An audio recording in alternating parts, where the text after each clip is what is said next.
با درود خدمت شما عزیز دلم. عزیزم در خدمت هستم با یک انرژی خوانی دیگه از سری انرژی خوانی های فال کراش. موضوع این لحظه انرژی خوانی ما احساس کراش شما به شما همین الان یهویی چی هستش. با نام یاد خداوند و یاری کائنات انرژی خوانیمون رو آغاز میکنیم. همین که کائنات هر آنچه که پنهان هست بر شما عزیز دلم همکنون و در همین لحظه آشکار کنه. آمین. ببینیم که احساس کراش شما به شما همین الان یهویی چه هستش، چه فکری میکنید، چه حسی داره این فرد نسبت به شما. ولی روشن شدن یه سری مسائل رو داره بهش اشاره میکنه، انگار که یه چیزایی میخواسته در مورد شما بدونه و اون مسائل براش روشن شده. یک موفقیت، یعنی که حالا فهمیدن این مسائل براش یک موفقیت تلقی میشه و خوشحال هستش که به این حقایق دست پیدا کرده. بنابراین خوشحال بودن این فرد رو خورشید رو داره بهش اشاره میکنه. گرما و صمیمیت، انگار که یه خورده صمیمیتر شده توی دلش با شما، حس بهتری پیدا کرده. بهتره خدمتتون عرض کنم با شنیدن اون مسئله دیگری که کائنات داره بهش اشاره میکنه، یک معجزه بزرگ وجود شما رو برای خودش حس میکنه. یه معجزه بزرگ هستش. یعنی چی؟ یعنی که توی زندگیش انگار که توی شرایط سختی بوده، حالا توی این روزها، توی این لحظات احساس میکنه که خداوند به روش نگاه کرده، یه اتفاق جالب میدونه، یه اتفاق خوب میدونه وجود شما رو در زندگی خودش. این فرد جام احساس، یک تصمیم بزرگ احساسی رو داره بهش اشاره میکنه. کراش شما احساس میکنه که یک تصمیم بزرگ احساسی که همونطور که ملاحظه میکنید ولی دشوار، مثل یک بار سنگین میبینه این مسئله رو. همونطور که ملاحظه میکنید یک بار سنگین و دشوار هستش. دست یافتن شما به شما دست پیدا کردنش سخته. یعنی که با خودش فکر میکنه که خیلی راحت نیست این مسئله، نمیتونه خیلی راحت با شما حالا شما رو به دست بیاره، خدا به چالش باید کشیده بشه. محکمه الهی خیلی خدا رو شکر میکنه. همونطور که ملاحظه میفرمایید خدا رو شکر میکنه، احساس میکنه که تمام اون اذیت‌هایی که شده در زندگیش، تمام اون مشکلاتی که براش به وجود اومده، حالا کائنات میخواد، خداوند میخواد براش جبران کنه. یعنی که آدمای بد سر راهش قرار گرفتن، حالا با وجود شما احساس میکنه که آدمای خوبی رو خداوند براش رقم زده که در کنارش باشن. انسان ها افراد خوبی رو براش در نظر گرفته. ولی مسئله دیگری که وجود داره در اینجا، شما از نگاه او احساس میکنه شما خیلی فرد دست و دلبازی هستید، فرد مهربونی هستید، فردی هستید که خیلی بریز و بپاش احساسی دارید. شرایط مالی و احساسی خوب رو در کنار شما احساس میکنه میتونه داشته باشه. ببینید یک پرنده رو داره حتی نشون میده. خبرهایی در خصوص مسائل مالی شما شنیده باشم ممکن هست، یعنی میخواد یه شرایط مالی خوبی رو برای خودش احساس میکنه شما برای خودت به هم زدی، یک شرایط مالی خوبی رو خواهی داشت، چیزی که حس میکنه. و همونطور که ملاحظه میفرمایید از نظر مالی شرایط خوبی رو داره نشون میده در اینجا. مسئله دیگری که کائنات داره بهش اشاره میکنه این هستش که تصمیم گیری ها و یک پایانی برای انرژی های منفی، یک پایان برای انرژی های منفی رو داره نشون میده. و این فرد پیش خودش فکر میکنه که برای بخت و اقبالش جادو کردن، دعا کردن، طلسم کردن، دست به هر کاری میخواد بزنه، هر مسئله احساسی میخواد براش پیش بیاد احساس میکنه پیش نمیاد و هم مسئله احساسی رو که میخواد شروع کنه یه پایانی میخوره بهش. یا یه دفعه‌ای اصلا اون فرد رو حتی اگر علاقمند هم بشه یه دفعه احساس میکنه که ته دلش خالی میشه، دیگه هیچ علاقه‌ای بهش نداره و یا اینکه اون فرد مورد نظر نمیخوادش.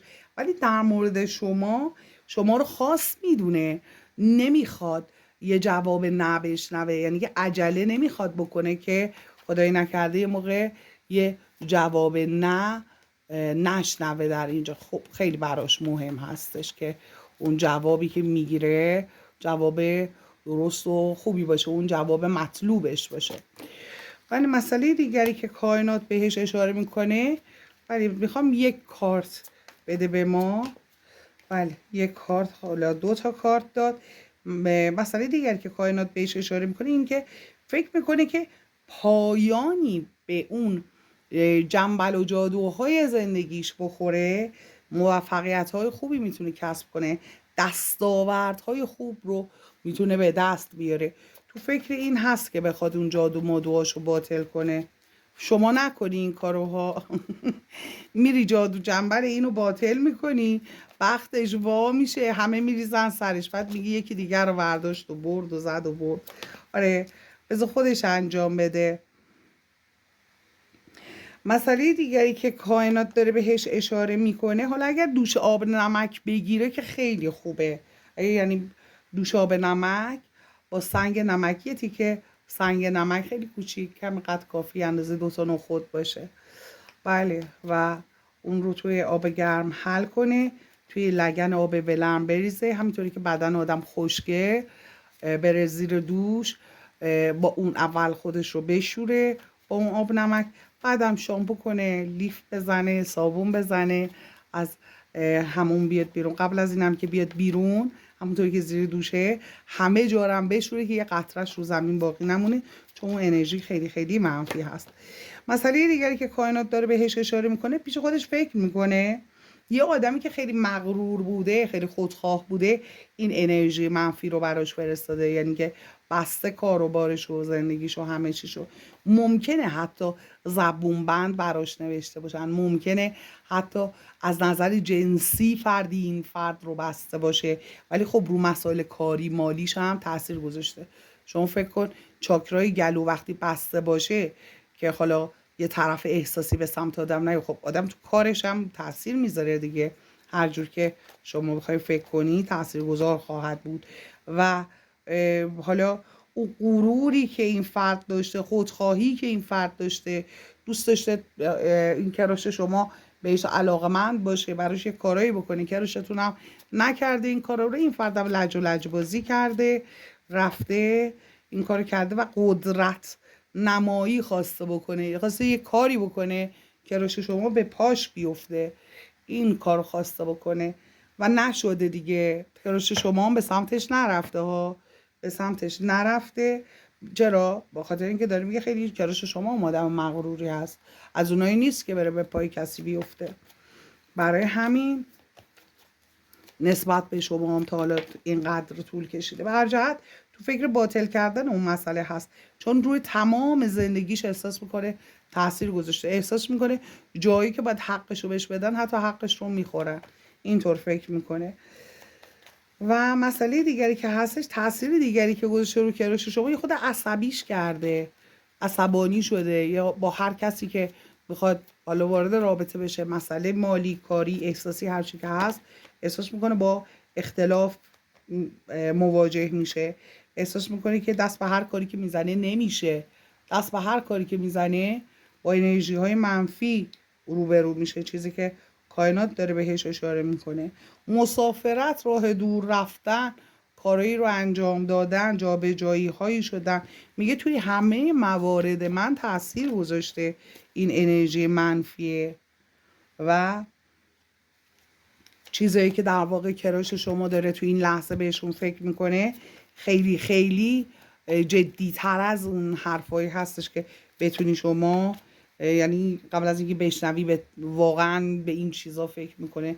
شاید مثلا توقع ما بر این بود که بگه من عاشقم و میمیرم برات و از این حرفا، ولی خب اینجا تاروت هستش، تاروت ملائک هستش. این دک هم مسائل مالی رو عنوان میکنه، هم مسائل احساسی رو.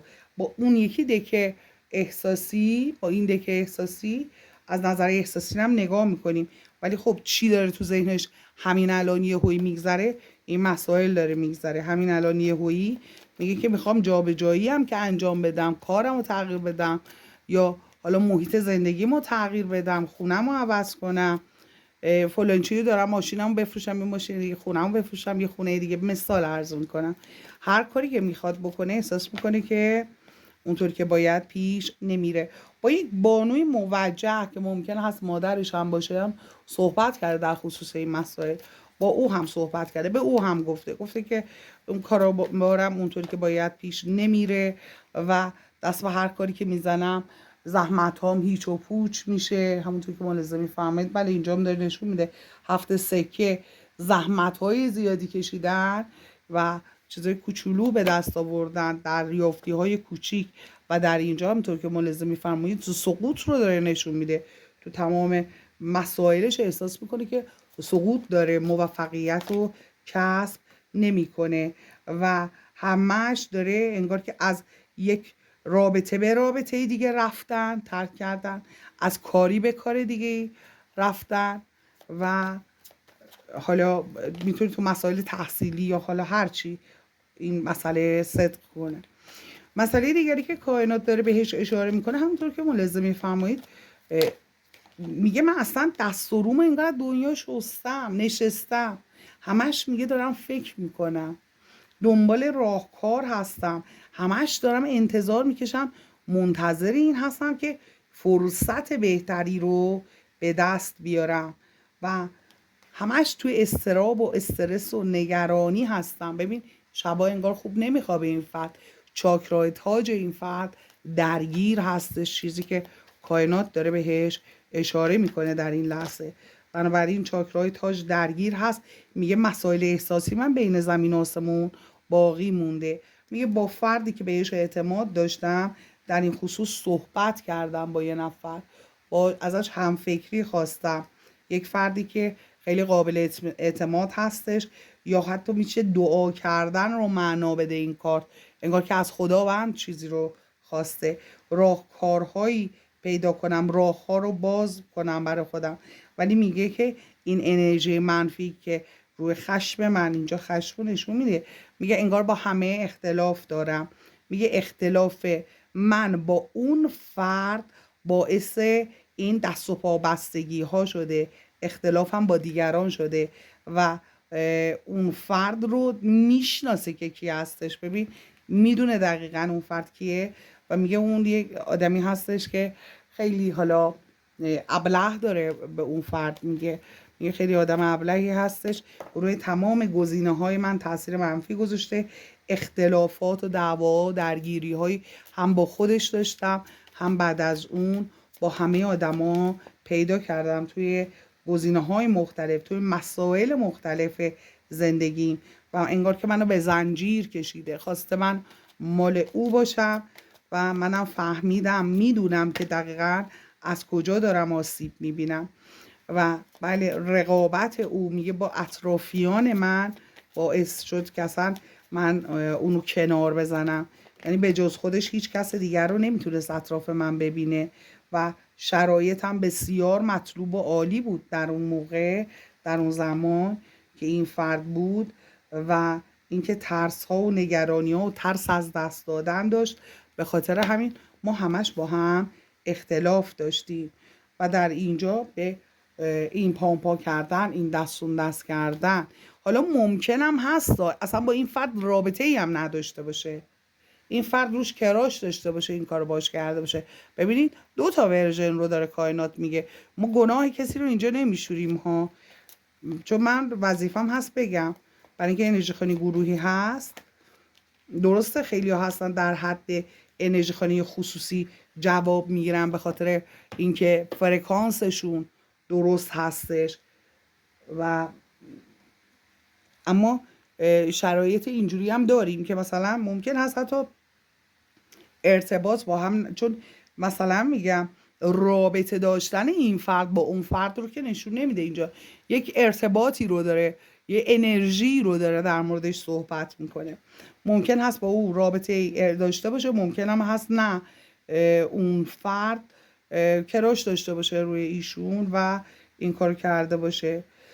مسئله دیگری که کائنات داره بهش اشاره میکنه، میگه این دودلی ها و این پا کردن، این دستون دست کردن این فرد به خاطر وجود اون انرژی هستش، به خاطر اینکه اون فرد باعث شده که این کراش شما دودل بشه، یا بهتر بگیم تأثیر اون انرژی باعث شده. و یه موقع زندگیم کاروبارم خوب پیش میره، یه موقع خوب پیش نمیره. و مسئله دیگری که هست، منتظر یک فرصت زیبا هستم، منتظر این هستم که کائنات من رو سورپرایز کنه، اتفاقهای خوب برام رقم بخوره و این باطل بشه، این انرژی از بین بره، این فرد یک سورپرایز بسیار زیبا برای شما در ذهنش داره که انجام بده. منتها انقدر بستگی داره که نمیتونه حرکت کنه، همونطور که ملازمی فرمایید. بله، حتی شما خودت هم میخوای به سمتش بری، پات نمیاد که بری. درسته؟ اگر اینطور هست لطفاً کامنت کن که حالا به هر دلیلی، انگار که دلایل محکم، اصلا فرض رو برای خانم حالا به آقا پیشنهاد نده و این مسائل کنار بذاریم، آیا واقعا شما میتونی به سمت این فرد حرکت کنی؟ ولی مسئله دیگری که کائنات داره بهش اشاره میکنه تصمیم ها هستش. میگه تصمیم های من در هیچ زمینه‌ای جواب نمیده و استوب رو، بله استوب رو داره نشون میده. جام احساس در دستش روی اسب ایستاده، نمیتونه حرکت کنه به سمت شما. و بله در واقع توی هیچ زمینه این فرد پیشرفت نداره، در تمام زمینه ها استوپش رو به وضوح داره نشون میده. آمین که کائنات هر آنچه که پنهان هست رو هم اکنون و در همین لحظه آشکار کنه. احساس کراش شما همین الان یهویی به شما چه هستش؟ احساس میکنه هستن کسایی که نمیخوام بذارن این رابطه شکل بگیره، یک دشمنی. حالا اگرم خود شما با این فرد یه خورده چطور بگم فرار میکنی و یه جورایی لج و لجبازی میکنی، ممکن هست این دشمنی رو نسبت به شما خدای نکرده حس کنه به هر جهت. ولی خب میدونه هستن کسانی که نمیذارن که این فرد بخواد با شما یکی بشه. کریجی به دل شکستگی به وجود آوردن رو داره بهش اشاره میکنه. ممکن هستش که حالا توی رفتارتون، توی حرفاتون، او به شما، شما به او، یه همچین مسئله پیش اومده باشه. اگر در یک جا کار میکنه یا در یه فامیلی، یه خانواده‌ای، در جمع دوستان، یه جایی اگر همدیگر رو میبینید و اینکه احساس میکنه که شما سرد باهاش رفتار میکنید و اگر اینطور هستش بدون که این فرد فکر میکنه شما باهاش دعوا داری و از شما سعی میکنه فاصله بگیره. یه شانس من به منم عاشق کی شدم، اینم که با من اینطوری رفتار میکنه. همین الان یهویی حسش این هست، یه خورده احساس ناامیدی، احساس بیچارگی و احساس این که امیدش رو از دست داده رو داره این فرد و انگار که فکر میکنه که هر حرکتی بخواد بکنه، هر راه حلی رو بخواد استفاده کنه، اون راه حل شاید نجاتش نده. و اینکه بله میگه که انگار که توی یک دایره افتاده و هر چقدر که میخواد از هر سمت و سویی که میخواد خودش رو نجات بده و خارج بشه میسر نمیشه براش، اینطور حس میکنه. همین الان یهویی این فرد کشش های احساسی شدیدی هم داره، همزمان با اینکه حالا یک ناامیدی هایی به سر میبره. بله شهوت رو داره بهش اشاره میکنه، کشش های احساسی، یه دوست داشتن بسیار بسیار عمیق از قلبش، از ته قلبش شما رو میخواد و میگه خیلی هم این دوست داشتنش قوی هست. یعنی یه مسئله ای که احساسی سطحی نیست، این مسئله خیلی قوی هستش و این فرد همین الان یهویی قربونت برم یه بوس هم میخواد، یه بوس و یه بغل. تا این لحظه بله این فرد اعلام کرد که میخواد تا این لحظه. آمین که کائنات هر آنچه که پنهان هست رو همکنون و در همین لحظه آشکار کنه. ببینیم دیگه چی میخواد. بله ببینیم دیگه چی میخواد. بله دیگه اینکه ریموت میگه ریموت هم دست من باشه هیچ مشکلی دیگه ندارم. این بوس رو به من بده، ریموت هم بده دست من، ایز دلم. کنترل، کارت کنترل اومد، ریموت هم میخواد، بوس هم میخواد. بله و اینکه آزاد شدن از این فکر و خیالی که میگه تو سر من ریخته که بالاخره تو بین من و تو چه اتفاقی میخواد بیفته، میگه از همه اینا راحت میشم اگر اون بوس رو به من بدی، ریموت هم بدی به من دیگه هیچ مشکلی ندارم، هیچی دیگه نمیخوام. بله بریم جلوتر ببینیم دیگه به چی میخندی. جالبش میدونی به چیه؟ اول بوس بعد ریموت. آروم آروم پیش میره، میخواد اول دلبستگی به وجود بیاره بعد ریموتو بگیره دستش، میدونه از اول شما ریموت بده نیستی. آره اینو میدونه. پس این نشون میده که حالا این فرد یا پروفایل تو دیده، عکس تو دیده، خودتو دیده، شخصیت شناسیش خوبه. آره اونجوری هستی شما؟ لطفا کامنت کن ریموتو میدی یا نه. آره قبل از بوس ریموتو هر که قبل از بوس میده کامنت کنه. فکر نکنم، من فکر کنم که این فرکانس کسایی هست که بعد بوس هم شاید به سختی ریموت بدن. حالا و مسئله دیگری که هستش، بله همین الان یهویی این سرک میکشه، قربونت برم، شما رو زیر نظر داره، خیالت راحت باشه.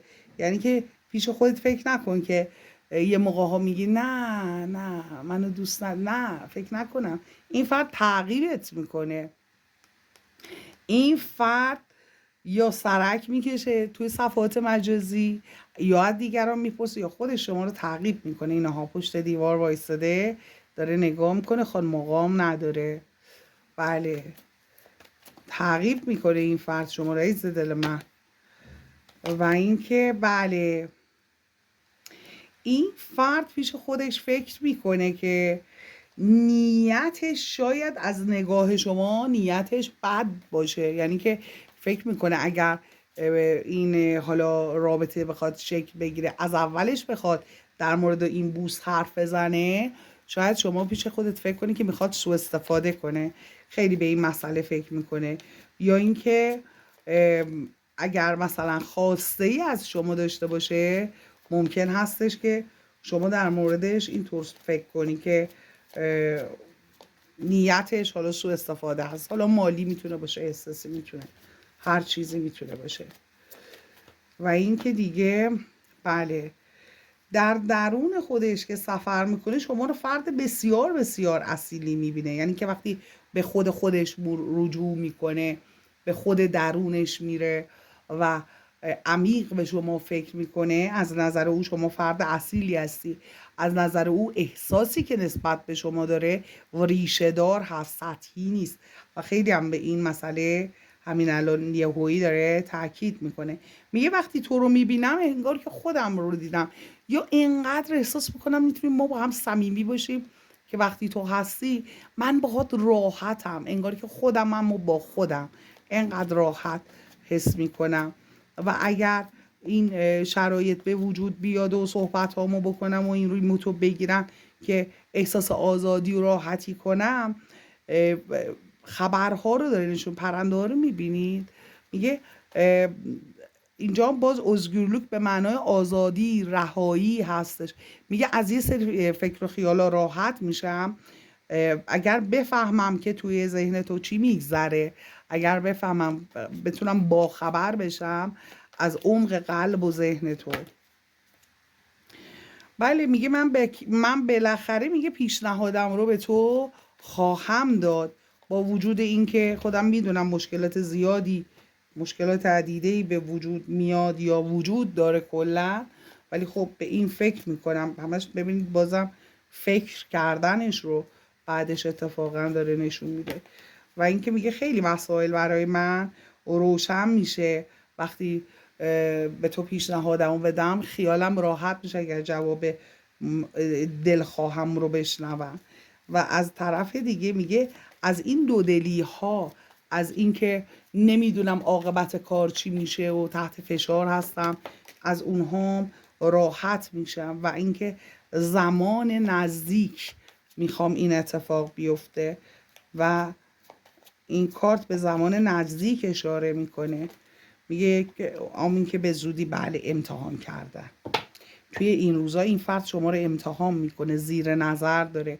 حالا به چه شکلی؟ اگر حس کردی امتحانت میکنه لطفا کامنت کن. اگر حس کردی که زیر نظرت گرفته کامنت کن. اگر حس میکنی به سمتت کشش داره کامنت کن. فرکانسمون رو میخوایم بشناسیم. خب مدت ها سنرژی خوانی میکنیم، میخوایم فرکانسمون ببینیم که الان در کدوم مرحله هست. ببینید 3 مرحله رو باید بگذرونه دیگه این فرد. مرحله اول شاید بی تفاوت خودشو نشون بده. تو مرحله دوم عصبانی ممکنه بشه، عصبانی بشه، حالا بی تفاوتی نشون بده. شما عکس العمل نشون نمیدی، شما ابراز نیاز نمیکنی، این فرد عصبانی میشه دیگه. مرحله دومش از نظر روانشناسی. مرحله سوم نیاز هستش که ابراز نیاز میکنه این فرد. این فرد شما رو میبینه تو کدوم مرحله هست؟ لطفاً کامنت کن، بنویس تو مرحله یک هست. چون من بسته به اون مرحله ها توی انرژی خانی روی اون مرحله انرژی خانی انجام بدم، ببینیم تو کدوم سطح هستش.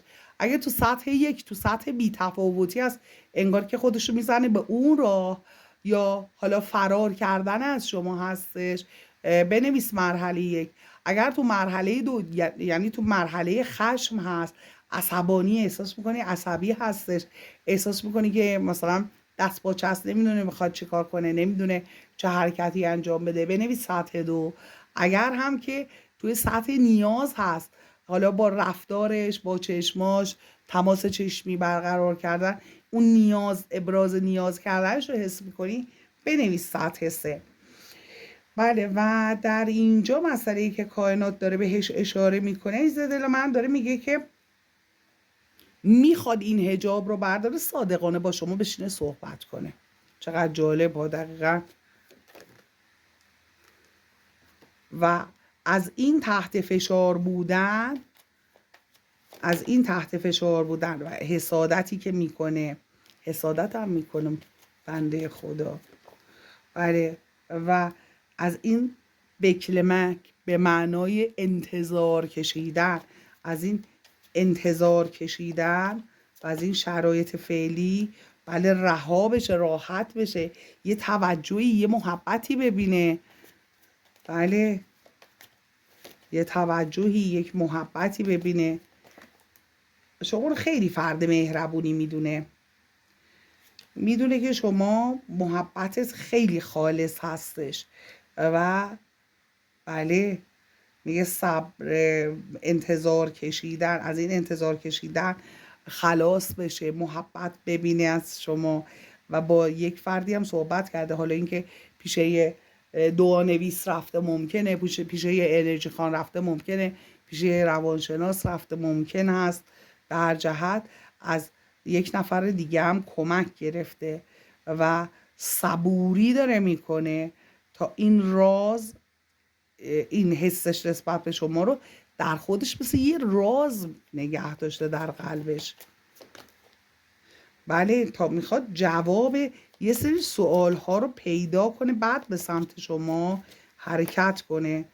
بله، و میگه که موانع زیادی هست، میترسم، مقاومت کردن من به خاطر این موانع هست، ولی من آروم آروم میگه به سمت تو دارم حرکت میکنم. چیزی که این فرد داره میگه و میگه از این فاصله بدم میاد، این فاصله که بین من و تو وجود داره، میگه از این فاصله بدم میاد، از این امروز و فردا کردن خودم هم خسته شدم. یعنی میگه خودم خسته شدم، میخوام در کنار تو باشم چون عاشق تو هستم. بله، میگه خیلی اینجا داره مرحله خشم نشون میده ها. انتهای دک داره میگه این فرد عصبانیه، فرکانس خشم رو داره نشون میده در اینجا. حالا اینکه از این فرکانس داره خارج میشه، ممکن هستش وارد فرکانس نیاز داره میشه. خود داره کائنات میگه فرکانس خشمه، به سمت فرکانس نیاز داره میره. حالا شما نظرتون چی هست؟ لطفا کامنت کنید. خیلی کامنتاتون توی این انرژی خانی ها بسیار بسیار میتونه تاثیرگذار باشه. دوست دارم دوست دارم دوستتون دارم عزیز دلم. و چرا تا این لحظه لایک سابسکرایب نکردی؟ قربونت برم، لطفا لایک کن، سابسکرایب کن، از چنل خودت حمایت کن. بعد در مقا حرس و جوش نده، در نور باشی.